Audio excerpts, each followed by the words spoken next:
வணக்கம், welcome to WhatsApp besties. சிவப்பரிசி அவலை வச்சு பாயசம் எப்படி செய்யலான்னு பார்க்க போகிறோம்.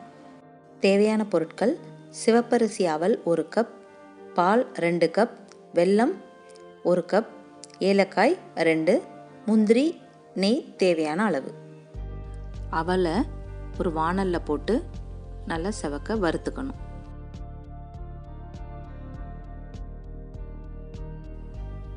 அவல் சூடாகிட்டு அந்த ஒரு மொறுமொறுப்பு தன்மை வரும். அப்போ வரைக்கும் மீடியம் ஃப்ளேம்லேயே வச்சு வறுத்துக்கணும். நல்லா அவல் வறுபட்டுருச்சு.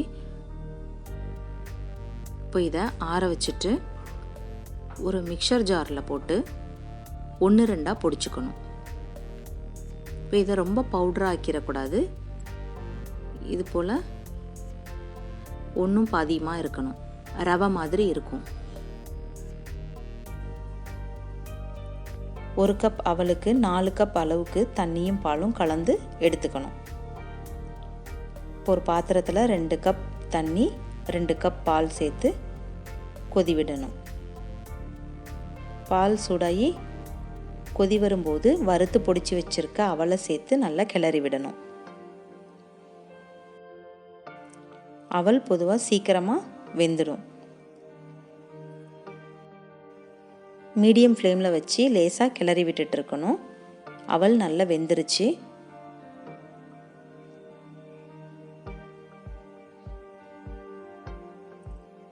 இப்போ இதில் 1 கப் அளவுக்கு பொடிச்சு வச்ச வெல்லத்தை சேர்த்துக்கணும்.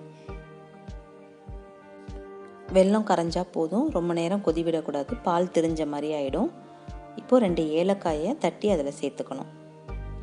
இப்போ நெய்யில் வறுத்த முந்திரி விருப்பப்பட்டால் வறுத்து பாயசத்தில் சேர்த்துக்கணும். குறைவான பொருளை வச்சு செய்யக்கூடிய ஒரு ஹெல்த்தியான பாயசம்.